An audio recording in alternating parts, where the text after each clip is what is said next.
Is it deja vu all over again? The United Nations nuclear watchdog, the IAEA, claims in a new report that Iran is moving ever closer to possessing a nuclear weapon.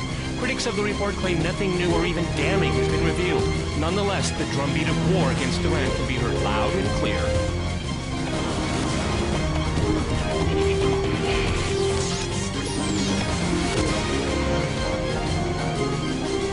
Crosstalk Iran's nuclear program. I'm joined by Mark Levine in Washington. He's a senior fellow with the Truman National Security Project and talk radio host. From Rutgers University in New Jersey, we have Hushan Amir Ahmadi. He is a professor of international development and policy. And in London, we cross to Patrick Hayes. He's a journalist and political commentator.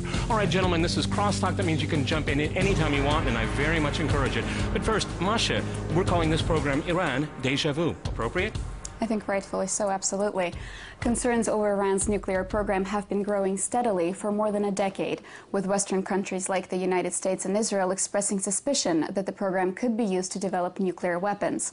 With the recent report by the UN Atomic Agency, these concerns could be nearing a diplomatic turning point. The report, issued last week, has unloaded what some believe to be a trove of intelligence showing that up until 2003, Tehran was pursuing weapons-related activities, including research on nuclear warheads. It is the first report of its kind that claims to offer explicit support for allegations that have so far remained uncorroborated. For us, there is no reason not to believe what the IAEA has been saying, especially because it effectively confirms the concerns that were already existing and were already recognized by the UN.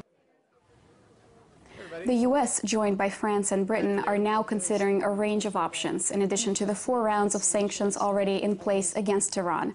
Options that Israel has warned could include a military strike. Meanwhile, Iranian President Mahmoud Ahmadinejad has been defiant, promising not to yield to the pressure and calling the findings fraudulent. The Americans have fabricated a few papers and given them to the IAEA chief. And he speaks here and there about these papers. Why don't they even publish one report on the United States? Why don't they publish even one report on the friends of the United States? Iran maintains that its program is meant to obtain nuclear energy for electricity only. But the U.S. and its Western allies are worried a nuclear-armed Iran could lead to a regional arms race and poses a direct threat to Israel.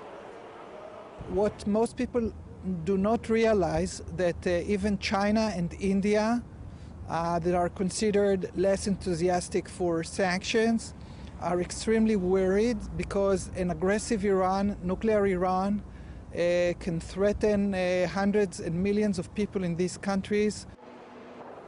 However, because the report fails to state whether Iran's efforts have resumed or tapered off since 2003, there's still no concrete reason to think it poses a genuine threat. Likewise, the report does not indicate whether Iran possesses weapons-grade enriched uranium or the capacity to produce it. To that end, talk of military strikes could be premature, unless justifying this type of action was the report's original purpose. And that is what everybody's talking about. Well, let's talk about what everyone's talking about. Hushan, if I could go to you at Rutgers University, this IAEA report, we've had a little bit of time now, almost a week now, to digest it. Is it all hype or is it alarming? Take a side. Well, it's hype, really. I mean, I read the report several times and compared that to the previous report. There is very little new in this report, a lot of repetitious statements and a lot of accusations that really doesn't hold. After all, IAEA it really violates its own law of transparency. It does not cite the sources that it has used to put this together. Second, IAEA is claiming that something was happening back in 2003, before 2003, but it is not really saying that after that, that it has any information.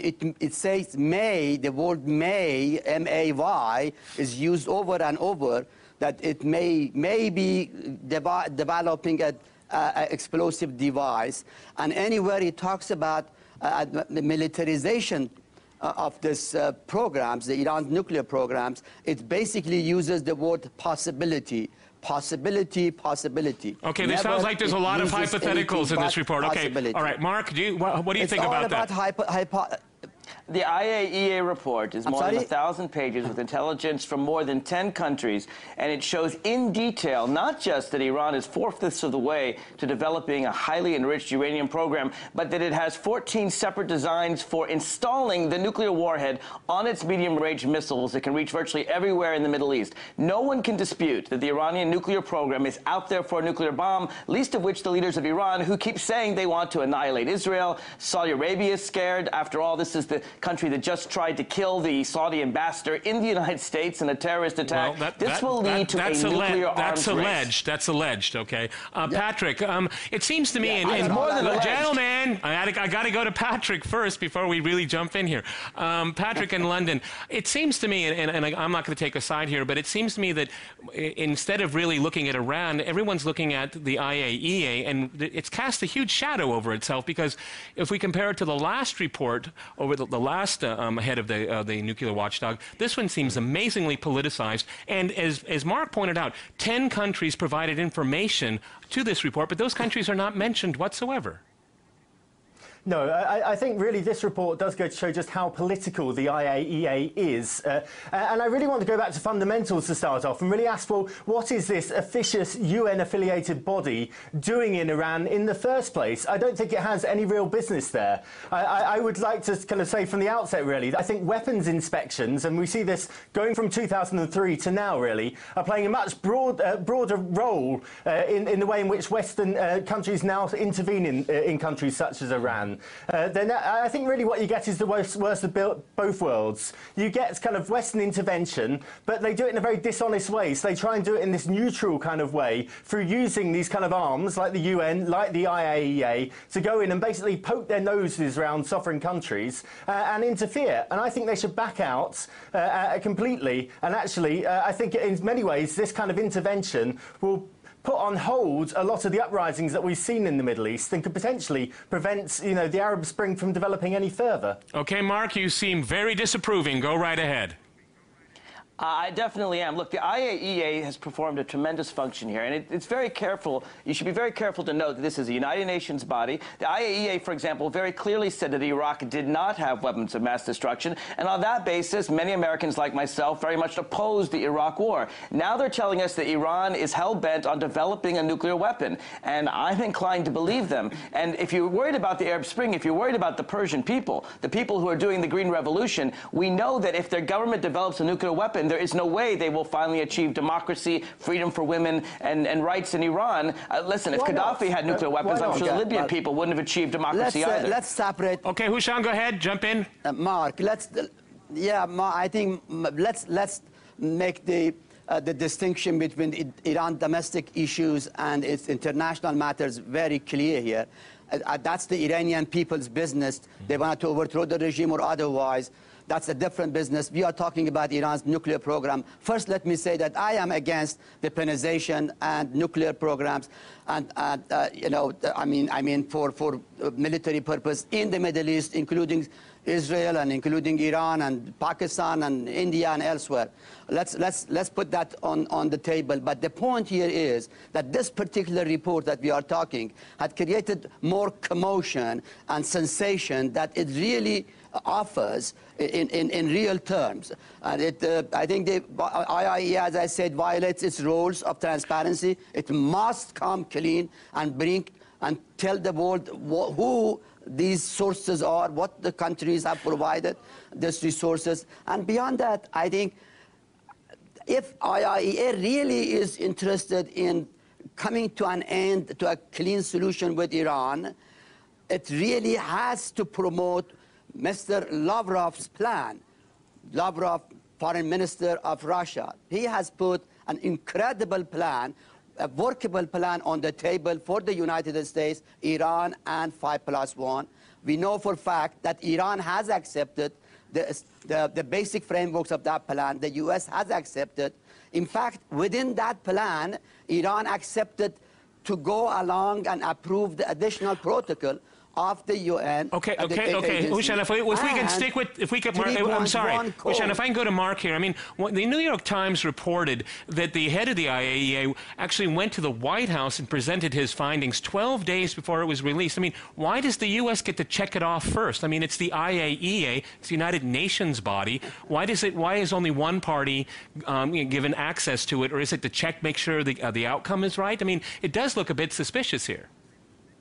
I don't see it as much suspicious at all. Look, if anyone's going to take military action, it will probably be the United States, and that's why the United States has the strongest encouragement to seek sanctions so that we don't have to rely on the last resort, which is military action. President Obama ran for president and said that Iran will not become a nuclear power. Now, either President Obama will keep his promise or he won't, but the IAEA wants to make sure, I think, that the United States is on board, and I don't think that process is the big deal. I do want to answer Hushan's point, though, about domestic interests in Iran, and the reason why they're important is that whatever you think of Pakistan, India, or Israel, these are democracies. These are countries controlled by their people. In Iran, you have a country, a government that very much imposes on its people. The Persian people want freedom. They don't want this dictatorship. They don't want to have women treated as second-class citizens. Mark, they are likely to overthrow their government. Mark, before we go to the break, I'd like to ask Mark a question before we go to the break. Okay, that's all nice and fine what you said about democracy, but the nuclear program in Iran is actually quite popular with the population.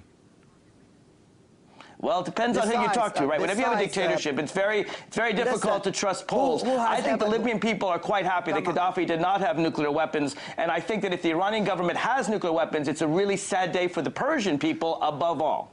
Okay, Patrick, do you want to jump in? Go ahead. Patrick, go ahead. Very quickly. I was very struck by the fact that Mark seems very happy to speak on behalf of the Iranian people.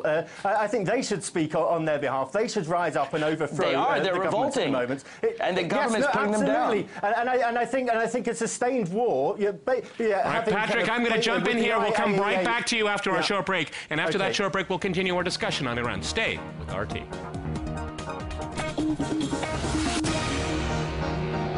Welcome back to Crosstalk. I'm Peter Lavelle. To remind you, we're talking about Iran and its nuclear program.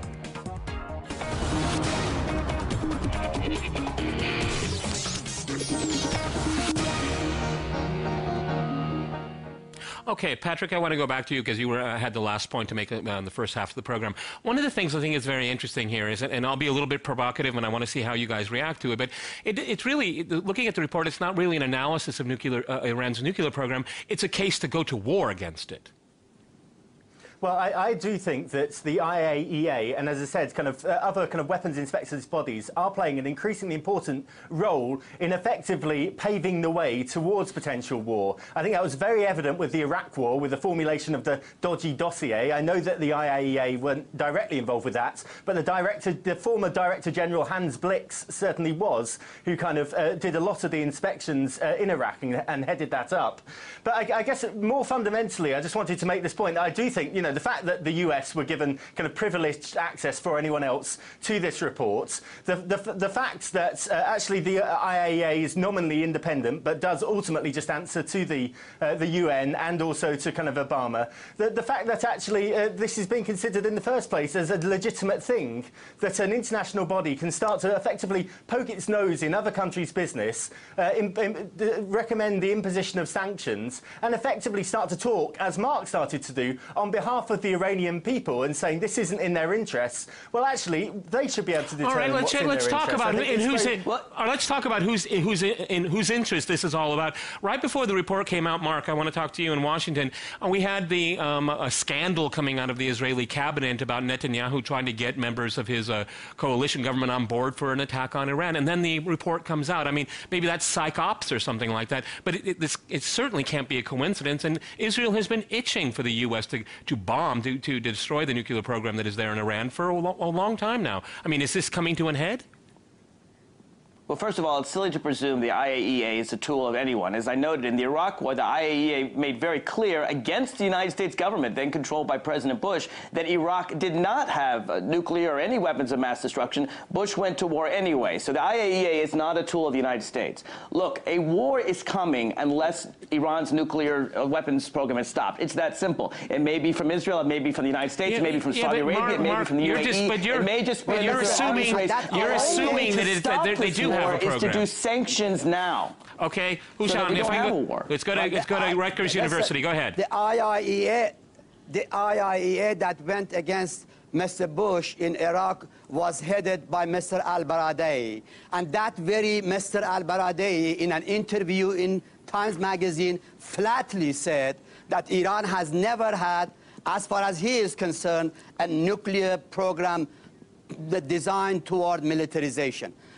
So the same IAEA that went against Mr. Bush, the same IAEA now has said that Iran doesn't have that militarization program. This is a completely different it's not the same IAEA, as you know. By a completely different person. Patrick, go ahead. Patrick, let Patrick jump in. Gentlemen, let's go to Patrick in London. What we're seeing is kind of scaremongering here. Basically, war is imminent unless Iran stops building nuclear weapons. No, it's not. Ultimately, it needs to be for the US and Israel to decide whether or not they decide to declare war on Iran. Just the fact that it does build nuclear weapons doesn't necessarily mean they're going to use them. Okay. And who is it really for the US, Israel, the West to decide who or who doesn't develop nuclear weapons in many ways? I mean, why shouldn't it be for those sovereign countries to make those decisions? I just wanted to make this point because I think what we're seeing here really is a modern form of colonialism from these countries. They're using weapons inspections agencies, the UN, etc., to keep down these countries that they see to be disobedient, unruly, not trustworthy of possessing these kind of weapons. I think that's really problematic. Patrick, it speaks to this kind of old form colonial mentality. Race.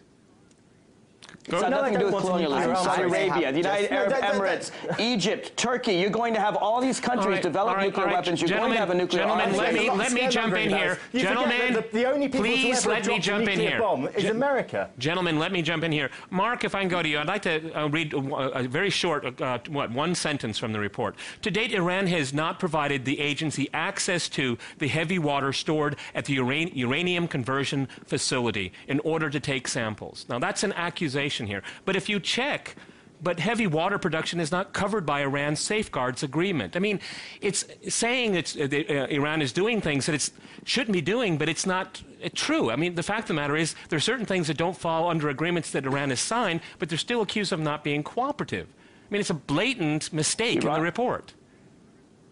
Iran has signed the Nuclear Non-Proliferation Treaty. And it's also signed a safeguards agreement, an additional, the most scrutinized nuclear program in history. And Iran, well, except that Iran is not allowing the IAEA to scrutinize that program. Look, if Iran had a peaceful program, originally they said they were going to take their lower enriched uranium, ship it to Russia for processing, that it could only be used for peaceful purposes. Whatever happened to that idea? Well, Iran recognized that they've actually shipped it off. They couldn't develop their nuclear warheads. The IAEA has made very clear in a very, very detailed, and if you haven't read those appendixes in the 14 pages as they show the design of the Iranian warhead and how the nuclear bomb could be put in that warhead. I mean, I think you're living in a dream world. And the thing is that the other countries in the region, and it's not just Israel, and Saudi Arabia, and the UAE, and Egypt, and Turkey, and soon you will have a massive nuclear arms race in the Middle East with a lot of terrorist groups. Okay, well, there's only one country. I'd like to go to Husham. I'd like to go to Husham because there's one country in the region that does have nuclear weapons, and it's Israel. Go ahead. Husham, in Rutgers University. Go ahead. Okay, first Iran has responded in detail about those quote-unquote studies that dealt with the building a nuclear device or weapons of the military stuff. That has been already, IAEA already has those informations very clearly. Hushan, why does Iran need nuclear weapons? If IAEA, why do they need them? That's a good question. No, that's... Well, I mean, who's threatening to attack Iran? The only time Iran will get attacked is if it develops nuclear weapons. Why don't they just give them up? My friend, you cannot tell a country not to do any studies for any reason. I mean, the fact you that can tell a country not to develop nuclear weapons. It doesn't mean they're building it. No. I mean, so then stop. Of course they're building it. Why do they need it? They have all the energy they need. Gentlemen, that's a very good question. Hang on here. Hang on, everybody. Patrick. I am a professor. Patrick, let me go to Patrick in London. Okay, look, I mean, there are thousands of troops on both sides, American troops on both sides of Iran. There's a very strong American fleet to the south, okay? And it's being threatened constantly with attack and maybe even evasion. So, I mean, if I were part of the political elite in Tehran, I would probably want a nuclear weapon because, you know, if you don't, then you fall down the path of what, Iraq, Libya? I mean, no wonder North Korea has gone down that path. I mean, I'm just saying that countries act rationally in their own national interests. Yeah, I think they do. And I think in many ways it wouldn't necessarily be in Iran's interest to develop a nuclear bomb because, I mean, as they point out at the time, if they had one or two, then obviously they could be completely obliterated by Israel and the US, etc. Right. I think what we're seeing here to an extent is an erosion of kind of moral authority from the West in many ways. They now feel they need the IAEA or other inspectors to go into these countries and effectively build up this evidence base that allows them to intervene in one way or another. Why can't they? It just speaks to America's lack of confidence, I think, in many ways, that it no longer feels it has the moral authority to intervene. But even so, I think that moral authority is very problematic. What we're doing here is when we're saying, oh, there might be an arms race, or the UAE may want to develop nuclear weapons, other countries in that region might do, it's basically saying the only people who are civilized enough to possess nuclear weapons or this kind of power are the kind of superiors in the West. I think it's a very patronizing and one country in the world has actually used them. And one has actually used them. The United States has used those weapons. Okay. Exactly. Go ahead. The only country Mark, go ahead. Mark, go ahead in Washington. I think the mistake that Patrick and Hushan are making is they're conflating the Iranian government with the country of Iran. And they say Iran is if the government represented the people of Iran. They do not. The people are very much trying to overthrow their dictatorship. The Persian people happen to be some of the most pro-Western, pro-Israel, pro-democracy, pro-women's rights people in the Middle East. But they are being put down by their own government. And I fear that their own government may well use nuclear weapons to put their own people down. Democracies having nuclear weapons is one thing. When a dictatorship has them, it leads to a far more dangerous world. Hushan, go ahead. That's all right. Just Mark. Just first. All right, Hushan, go ahead. Please understand there is no Persian people. There are Iranian people. Persian also is a small one group of the ethnic community there. So that's Iranian, not Persian. That's number one. Second, in fact, those Iranian people are also, I'm sorry? Those Iranian people are also the Iranian people, the Persian people. Sanctions. They are suffering from American sanctions, from Israeli war threats. They are suffering from the regime. Yes, you are absolutely right. The point here is this. I believe if the United States wanted Iran to build nuclear weapon, it is trying to do its best to do it. I mean, what the U.S. is doing, what Israelis are doing, are really pushing the Islamic Republic toward weaponization.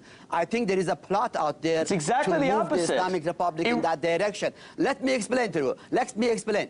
Mr. Lavrov, the foreign minister of Russia, has put a plan on the table. The plan says, let's work a deal between the 5+1 and Iran on an incremental basis, under which Iran will suspend its illicit activities and the U.S. will lift sanctions. Now, in part of that plan, Iran has accepted to ratify the additional protocol. It has accepted but to go along why won't Iran give its nuclear materials to Russia for processing the way they promised they would? It will be part of that. They have accepted to send that spent fuel to Russia. They have accepted any. Hold on. All right, gentlemen, we're fastly running out of time here. Patrick, I want to give you the last word in the program. All I am saying is that how is this all going to end? Is this just a drumbeat to war? Go ahead. Yeah. I'm quite gobsmacked by Mark's kind of assumption that he can speak on behalf of the Iranian people, you know, better than they can. You know, he seems to see himself as some kind of guardian of the Iranian people who can't be seen to actually take their own initiative and actually overthrow the governments themselves. I think any intervention that the West makes into Iran is going to put any kind of potential uprising or Arab Spring in Iran on hold. All right, gentlemen, we've run out of time. We'll see where this goes. Many thanks to my guests today in London, Washington, and at Rutgers University, New Jersey. And thanks to our viewers for watching us here at RT. See you next time. And remember, crosstalk rules.